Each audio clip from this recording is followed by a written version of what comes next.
Bon, maintenant que l'habitat est construit, il est temps d'y installer les équipements. Ah oui, c'est vrai qu'il est là, celui-là. Je finis le toit et après j'installe les équipements. Allez, pour terminer le toit, j'ai besoin de fer. Mais comme j'ai récolté toutes les ressources du coin, je dois un peu m'éloigner de l'habitat. Mais le bon côté des choses, c'est qu'en cherchant du fer, j'ai fini par trouver une source d'eau. Elle est pas bonne à boire pour l'instant, mais si je fabrique une machine pour la purifier, c'est une autre histoire. Mais d'abord, je dois finir la construction du plafond. Dans le tas, j'en profite pour construire une autre imprimante. Maintenant que l'habitat est prêt, je n'ai plus besoin de l'imprimante d'urgence.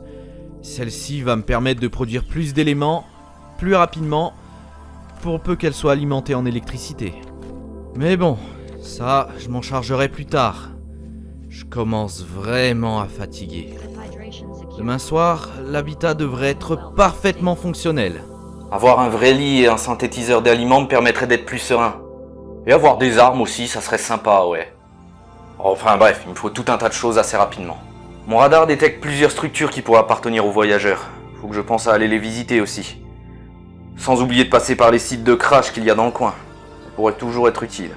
La moindre information, la moindre technologie qui me permettrait de partir de cette planète est la bienvenue. Ça m'étonnerait que le gouvernement m'ait oublié. Et franchement, j'ai pas envie de rester pour le découvrir. Instaurer un gouvernement unique pour le bien de tous les humains. Pour la paix entre les peuples. Quelle blague! Je dois construire un vaisseau ou trouver le moyen d'activer un des portails le plus vite possible. Mais bon, pour l'instant, au lit. Bon, allez, c'est parti. Déjà, commencez par construire ce réacteur bio, qui, comme son nom l'indique, fonctionne avec de la biomasse.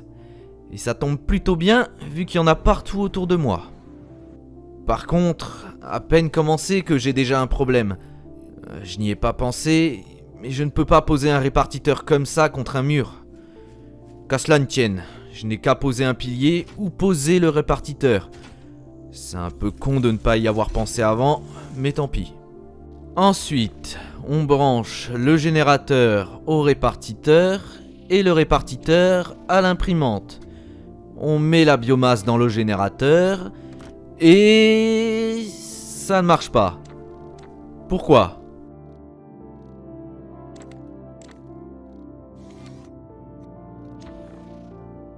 Ah, bah oui, forcément. Sans ressources, l'imprimante va pas pouvoir fabriquer grand chose. Je crois que j'ai vraiment passé beaucoup trop de temps derrière un bureau. Forcément, quand Elena, ma femme, est tombée enceinte, elle a tenu à ce qu'on arrête d'être explorateur, que c'était un métier trop dangereux. Et quand j'ai vu tous les rapports de décès une fois devenu directeur de l'agence, j'ai compris à quel point elle avait raison. Mais il faut croire que même le poste de directeur n'était pas assez sûr.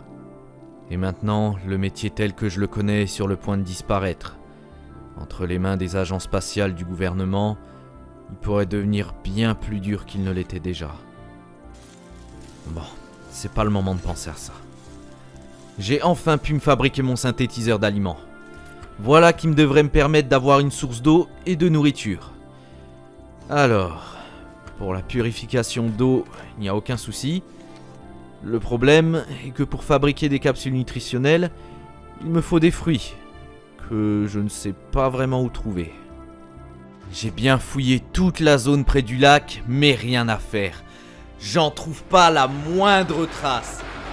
Putain de saloperie de merde! Où est-ce que je peux trouver ces putains de fruits? Oh, voilà! Mais en plus d'avoir des végétaux, les nids font une bonne source de viande finalement. Voilà qui est parfait. Enfin, presque parfait.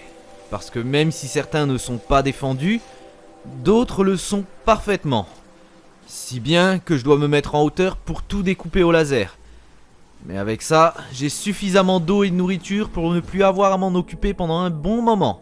Après le synthétiseur d'aliments, une serre serait une bonne idée, je pense. Je n'aurais plus besoin de courir dans tous les sens pour obtenir des plantes et avoir de la nourriture. Il faut d'ailleurs que je pense à retourner au site du crash du vaisseau.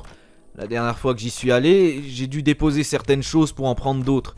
Sauf que maintenant, ces choses, j'en ai besoin. Et ça va me permettre de recharger le scanner aussi d'ailleurs. Voilà. Et comme maintenant j'ai une source d'énergie, je devrais aussi pouvoir recharger les batteries du rover.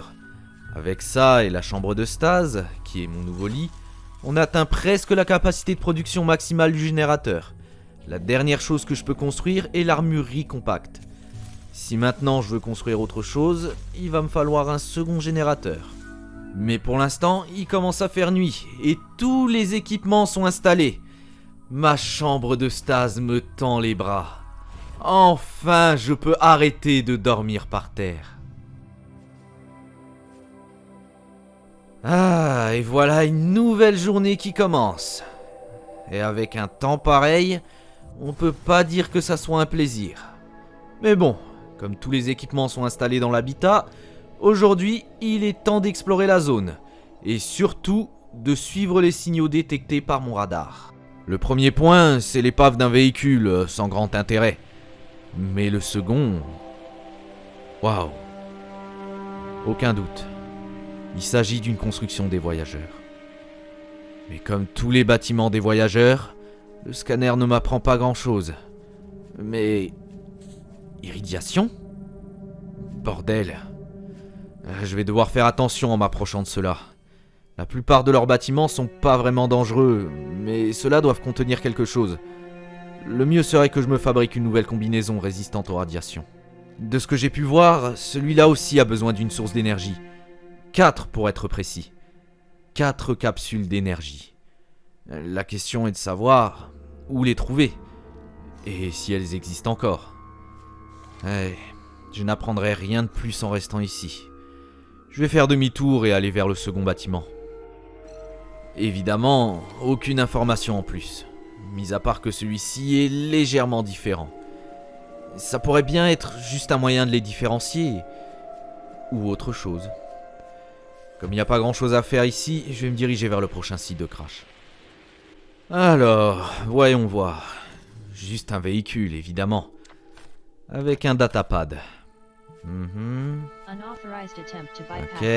Attends, quoi ? Suit AI firmware unlocked. Firmware update started. Update completed successfully. The last day. Qu'est-ce que c'était que ça ? Une tentative de piratage ? Oh bordel, je crains le pire. Ça pourrait être n'importe qui. Enfin, il est assez peu probable que ça soit le gouvernement. Nos pads ont tellement de sécurité qu'il est pratiquement impossible de faire quoi que ce soit à distance. Je vais rentrer pour l'instant. Ça craint. Il y a plus de danger que ce que je pensais sur cette planète. Il y a peut-être même un autre survivant. En plus de ça, cette sortie m'a appris une chose. Je n'apprendrai rien en restant ici. Dans cette zone en tout cas. La portée de mon radar est bien trop faible pour détecter d'autres signaux. À partir de là, j'ai plusieurs solutions pour explorer la planète. La solution qui me plaît le moins, c'est de me faire la plus grande réserve de nourriture possible et de partir avec le rover jusqu'à une durée indéterminée. Jusqu'à ce que je trouve quelque chose d'intéressant en fait. Une autre solution serait de me fabriquer un engin volant, ce qui étendrait fortement mon rayon d'action. Mais j'ai pas la moindre idée de comment en construire un avec mes moyens actuels.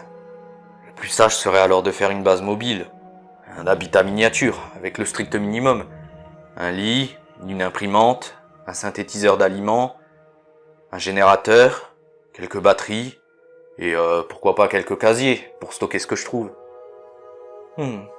C'est une idée qui me plaît. Mais en même temps, elle pourrait ne pas être si bonne que ça. Si le terrain me pose autant de problèmes qu'avec le rover, je pourrais très bien me retrouver bloqué avec un véhicule 10 fois plus gros. Bon, après tout, qui ne tente rien n'a rien. Déjà, avant de commencer la construction, je vais devoir améliorer 2-3 éléments sur ma combinaison. Comme l'endroit est plus dangereux que prévu, je ne suis pas contre une protection supplémentaire. En même temps, j'en profite pour améliorer mon jetpack. Grâce à ça, je vais aussi pouvoir transporter plus de matériel sur moi. Et pour finir, le multi-outil MK1. Je vais pouvoir creuser les roches plus vite maintenant. Et surtout, le plus important, il peut me servir d'arme de fortune. Voilà! C'est ce multi-outil là que j'aurais dû trouver directement dans le vaisseau. Maintenant que ça, c'est fait, je vais pouvoir me lancer dans la construction de ma base mobile. En espérant que ça ne soit pas un fiasco. De toute façon, il n'y a qu'un seul moyen de le savoir.